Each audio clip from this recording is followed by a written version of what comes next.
Voltando aqui ao Brasil, o cadastro da pessoa física, mais conhecido como CPF, por lei, é o único número de identificação obrigatório nas relações entre o cidadão e o poder público. Acontece que a norma não tem sido cumprida pelo próprio governo. Para explicar por que não está acontecendo o que diz a lei, o que diz a legislação, nós vamos conversar agora justamente com o autor dessa lei, o deputado Júlio Lopes, do PP do Rio de Janeiro, já conectado conosco. Deputado, muito boa tarde, um prazer recebê-lo aqui na tela da CNN Brasil. Queria que o senhor nos explicasse. Esta lei já foi aprovada pelo Congresso, sancionada pelo presidente Lula. O senhor esteve com o próprio presidente e pôde conversar a respeito da importância desta medida, que já tem a sua obrigatoriedade vigendo, mas isso não está acontecendo na prática. Qual que é o problema? Por que não está sendo respeitada a norma nesse sentido? Bom, primeiro, Yuri, quero muito agradecer a você, a CNN, a possibilidade de estar trazendo aos seus telespectadores essa informação. É verdade que a lei está sancionada integralmente, regulamentada, com todos os provimentos, decretos, enfim, desde 2017. E a lei não tendo sido alterada, todo cidadão deve e o Estado tem que cumprir a lei. Portanto, é uma inobservância indevida, inadequada por parte do governo federal. O presidente Lula, todas as vezes em que eu tenho estado com ele se manifesta muito favorável a que a lei do CPF, como número único do cidadão brasileiro, seja implementada o quanto antes. Mas não sei por que razão essa decisão não é tomada. Eu acho, Yuri, que essa questão tem tudo a ver com as matérias que vocês estavam fazendo anteriormente acerca do INSS. Nós, se implementarmos a lei do número único, nós colocamos o cidadão no centro da ação do Estado. O cidadão, quando identificado unívoca e inequivocamente, ou seja, sendo o Yuri efetivamente o usuário de um determinado serviço, o receptor de um determinado bem ou serviço do Estado, ele vai poder avaliar se aquele serviço lhe foi prestado a contento, se aquele serviço lhe foi feito corretamente. Eu tenho insistido muito, Yuri, porque nós criamos no Brasil um dos maiores e melhores serviços de assistência médica global do mundo. Nós temos o SUS, que é reconhecidamente um sistema extraordinário. Entretanto, esse sistema ele tem hoje 360 milhões de cadastros ativos. O número do SUS, segundo declarações do próprio Ministério da Saúde, tem hoje 360 milhões de números ativos, ou seja, ele mistura números de vivos e mortos. Cada brasileiro pode ter 2, 3, 4, 5 números do SUS. O que faz, Yuri, com que seja inauditável, que não seja monitorável, que não seja controlada toda a despesa do SUS no Brasil. Isso é algo que nós não podemos permitir que continue acontecendo. Por isso, essa matéria hoje da CNN se reveste de extraordinária importância. O próprio ministro Gilmar Mendes, na turma do Supremo Tribunal Federal, já determinou por unanimidade que todos os gastos e todas as relações entre o Estado, o município e a União devem observar o número único do CPF como o único meio de fazer e realizar essas transferências. Entretanto, o Ministério da Saúde continua usando o número do SUS. Eu tive com o ministro recentemente, o Alexandre, e eu tenho inclusive uma amizade e um respeito muito grande pelo ministro. Mas todas as vezes em que a gente vai tratar isso no Ministério, eles começam a falar do número de índios ou das questões, por exemplo, dos estrangeiros que precisam ser atendidos. E, por óbvio, Alexandre, não se administra da exceção para a regra, e sim da regra para a exceção. Nós somos hoje 212 milhões de brasileiros e temos o direito de ter um número da nossa cidadania. Hoje, são 23 números que o coitado brasileiro precisa ter para tratar dos seus aspectos relacionados à sua cidadania.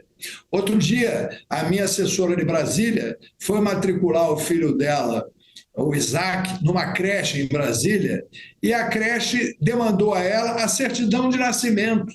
Isso é um absurdo, porque se a mãe apresentou o número do CPF, se a mãe apresentou a carteira de identidade do Brasil em pleno vigor, qual é a razão dela ter que ter mais um documento, ou seja, a certidão de nascimento? Eu notifiquei a Secretaria de Estado de Educação do Distrito Federal e o próprio governador, porque isso é um absurdo. E assim é feito de inúmeras vezes. Yuri, só para dar um exemplo do quanto isso é inacreditável, o secretário de Defesa do Consumidor do Ministério da Justiça, o Valdite Damos, que vai agora tomar conta da Agência de Saúde Complementar, ele ficou 5 meses no Ministério conseguir tomar posse por causa do número do NIS.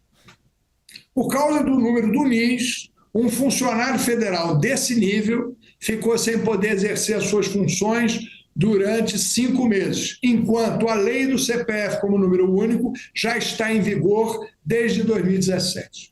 Eu queria, Yuri, te dar um exemplo de como essa lei é funcional e quanto ela é importante. Durante a pandemia, eu convenci o ministro Queiroga, e nós hoje brasileiros, todos nós, 154 milhões de brasileiros que tomaram a vacina, tem hoje o lote da vacina que tomamos, aonde fomos vacinados, quem nos deu a vacina, enfim, toda a informação sobre o processo de vacinação está na internet, online, em tempo real. O sujeito entra no seu celular, entra no computador e sabe tudo sobre o processo de vacinação brasileiro com detalhes. E isso, Yuri, pode ser feito com toda a anamnese médica de todos os brasileiros que procuram o SUS.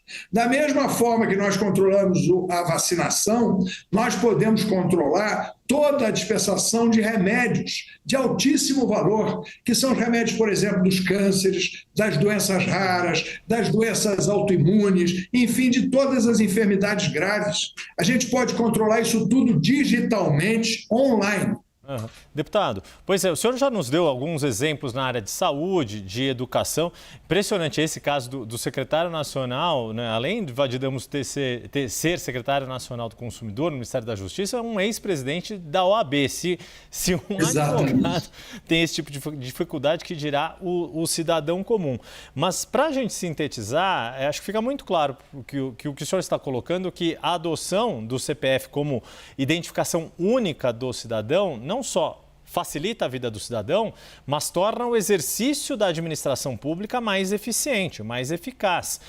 Nesse sentido, a não aplicação da lei, ela pode resultar em alguma sanção ao próprio governo por não adotar uma medida que é de eficácia, seja da parte do Congresso, da parte do Tribunal de Contas da União. O que pode ser feito neste momento para que, de fato, uma lei que tem lógica, que visa a eficiência do serviço público, seja de fato implementada pelo poder público? Yuri, por óbvio, uma lei que está em pleno vigor, ela precisa ser cumprida pelo governo federal. Os ministros e aqueles servidores públicos que não estão cumprindo a lei, eles estão prevaricando. E, dessa forma, eu entrei com uma obrigação de fazer no Tribunal de Contas da União e o ministro Bruno Dantas exarou uma medida de obrigação de fazer. Entretanto, houve um pedido de vistas do Tiago Cedrais, do ministro Cedrais, e, infelizmente, o TCU ainda não se manifestou quanto à obrigação de fazer do governo imediatamente cumprir a lei do CPF. Mas eu espero que assim o faça o mais imediatamente possível.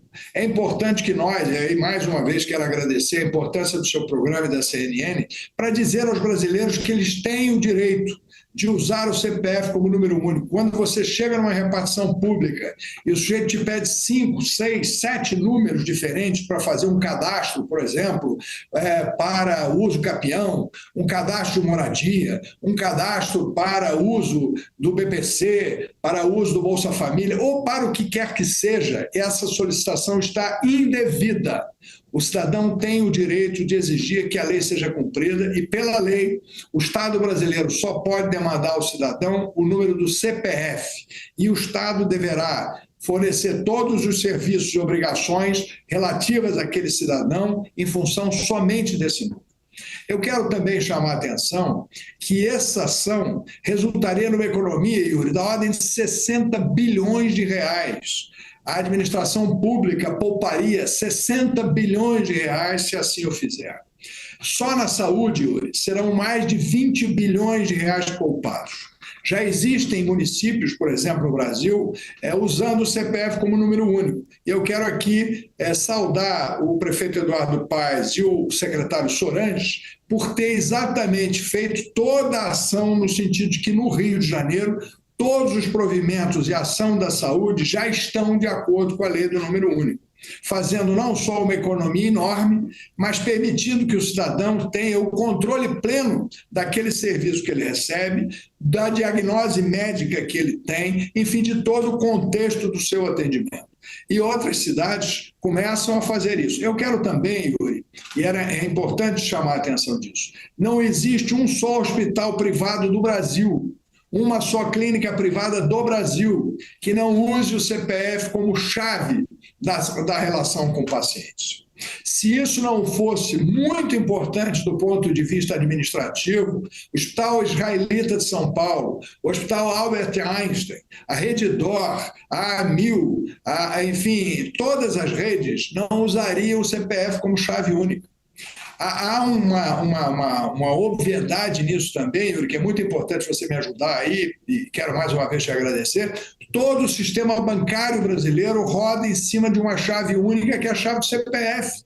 E por isso nós temos um dos sistemas bancários mais modernos do mundo, porque só tem uma chave, ela intercomunica qualquer banco, qualquer associação, enfim, que utilize crédito no Brasil. O sistema judiciário do Brasil, quando era presidente do CNJ, o ministro Noronha, eu fui a ele e disse a ele imediatamente provisionou, determinou, todo o sistema judiciário brasileiro usa o CPF como número único. Os advogados têm OAB, mas o que funciona no processo no Brasil é o CPF como número único. E nós não conseguimos implantar isso no governo federal, principalmente na saúde.